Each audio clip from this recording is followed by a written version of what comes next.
अधिकांश विपक्षी दलों की बैठक होगी, जिसमें आगे के रणनीति पर विचार होगा कि लोकसभा चुनाव में कैसे गैर भाजपा सभी विपक्षी दल एकजुट होकर आपस में एकमत होकर कैसे लड़ें, उस पर बातचीत होगी। नमस्कार, आप देख रहे हैं सिटी पोस्ट लाइव और मैं हूं आपके साथ पूजा शर्मा। विपक्षी एकता को लेकर वित्त मंत्री विजय कुमार चौधरी की प्रतिक्रिया सामने आ रही है। 12 जून को ये बड़ा बैठक होने जा रहा है, जिसको लेकर वित्त मंत्री विजय कुमार चौधरी ने खुशी जताई है। उन्होंने कहा है कि व्यवहारिक रूप से बैठक होगी, जिसके बाद सब कुछ निर्णय ले लिया जाएगा। सभी की भागीदारी से ही एकजुटता होगी। इसी के साथ साथ उन्होंने कहा कि गैर बीजेपी दल भी इसमें शामिल होंगे और वो लोग जब शामिल होंगे तो भाजपा का केंद्र से ही भाजपा का जाना तय है। इसी के साथ साथ आपको बताते चले कि केंद्र का 9 साल पूरा होने जा रहा है, जिसको लेकर कार्यक्रम कर रही है बीजेपी और जो भी उपलब्धियां रही है वो सबको गिनवाने जा रही है, जिसको चुटकी लेते हुए भी विजय कुमार चौधरी ने कहा कि प्रचार प्रसार करवाने में ये लोग तो महारत हासिल किए हुए हैं। धरातल पर इन लोगों ने क्या काम किया है ये सभी लोग जानते हैं, देश की जनता जानती है। वर्तमान समय की सरकार ने क्या काम किया है ये किसको नहीं पता है।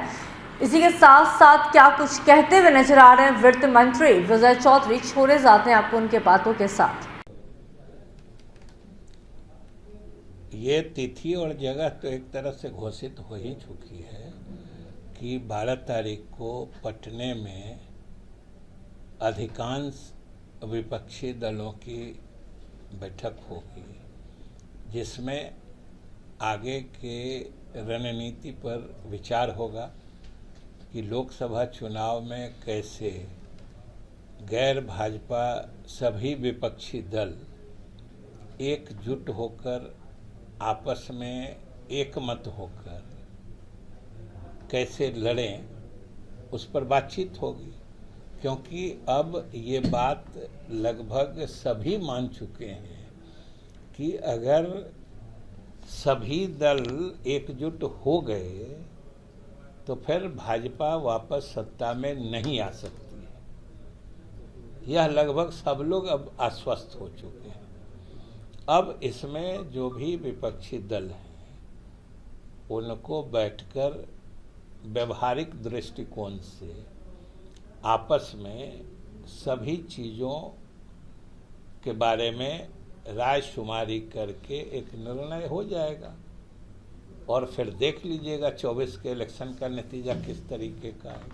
कितनी महत्वपूर्ण बैठक मानते हैं सर इस बैठक को? इसका क्या श्रेय नीतीश कुमार को देंगे आप लोग, चूंकि नीतीश कुमार ने एक बड़ी पहल की, उसके बाद यह बैठक हो रही? ये अत्यंत महत्वपूर्ण बैठक। इसको लेकर के भाजपा पूरा कैंपेन देश भर में चला रही है। आज शुरुआत होने जा रही है। हर राज्यों के कैपिटल में, राजधानी में एक एक यूनियन मिनिस्टर जाकर के 9 साल बेमिसाल पर प्रेस कॉन्फ्रेंस करने जा रहे हैं और इसकी शुरुआत 1 महीने तक चलेगी। देखिए, ये जो कर रहे हैं कि हर कैपिटल में एक एक यूनियन मिनिस्टर आके और 9 साल बेमिसाल नारे गढ़ने में और बिना किसी बात के शब्दाडंबर से एक माहौल खड़ा कर देने में, तो भाई इनको महारत है, उसमें कोई उसको चैलेंज भी नहीं कर सकता है। क्योंकि अभी आपने देखा कि सेंगोल का मामला देखा ना, कि सेंगोल को कह दिया कि ये राज्य सत्ता के हस्तांतरण का प्रतीक है। राज्य सत्ता का हस्तांतरण का प्रतीक रहता तो सदियों से वो जाता है। और इसकी तुलना हमको तो आश्चर्य लगता है कि मीडिया के माध्यम से भी चोल वंश, ब्रिटिश साम्राज्य में जो अभी चार्ल्स का राज्यारोहण हुआ था, अरे भाई उसमें सेप्टर यानी राजदंड जो कहते हैं वो तो खानदानी चीज होती है, या चोल वंश में वो परंपरागत चीज होती है। एक पीढ़ी से दूसरे पीढ़ी तक वही एक ही हो रही है, लेकिन अपने ही घर में आप ही के नेता रिजाइन कर रहे हैं। तो नाजिर हसन ने रिजाइन कर दिया। देखिए, ये हमसे पूछते हैं व्यक्तिगत रूप से, तो ये आप मीडिया वालों का कमाल है, क्योंकि जो हमारे दल के सदस्य ही नहीं हैं, आपको किसने कहा कि वो हमारे दल के सदस्य हैं? सवाल अब कहा हम कहें कि हम भाजपा से इस्तीफा दे रहे हैं, तो आप भाजपा से पूछने चले जाइएगा कि ये बयान चलाने से पहले कंफर्म कर लेना चाहिए जो सही में वो उस दल में हैं कि नहीं है। आप सब लोग जान रहे हैं कि वो कभी पहले इस दल में थे, और अभी जो सदस्यता अभियान चला है उसमें वो प्रारंभिक सदस्य भी नहीं बने थे।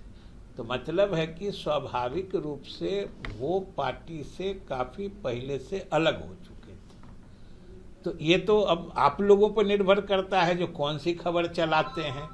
आप तो खबर में मतलब सेंसिटिविटी देखते हैं, जो कौन खबर सुनने में ज़्यादा लोगों को मैंने संवेदनशील लगेगा। ये लिख दीजिएगा कि जिस पार्टी के उस सदस्य ही नहीं है उससे इस्तीफा दिया, तो आपका समाचार सुनेगा कौन? इसलिए कहिएगा कि जदयू से इस्तीफा दे दिया। अरे वो जदयू में थे कहाँ जो इस्तीफा दिया?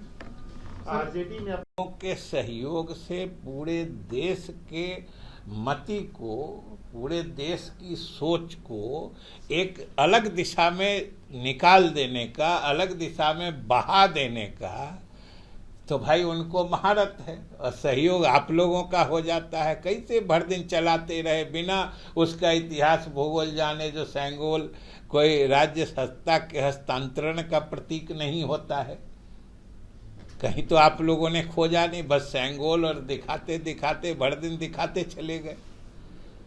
तो यही है कि हमारे यहाँ अभी देखिए जाके ऑस्ट्रेलिया में गांधी जी की मूर्ति का अनावरण किए ना, और देश से गांधीवाद मिट रहा है। देश से गांधीवाद मिट रहा है और विदेश में जाके गांधी की मूर्ति का अनावरण कर रहे हैं। यही तो खासियत है, और यही तो 9 साल बेमिसाल है, सही माने में बेमिसाल। ऐसा आज तक कभी नहीं होता था कि देश को गांधी के रास्ते से अलग करने की कोशिश। बेमिसाल तो है, बेमिसाल है, और इसको जरूर देश की आने वाली पीढ़ियां याद रखेंगी, जो कब इस देश को गांधी के रास्ते से भटकाने की कोशिश की गई थी।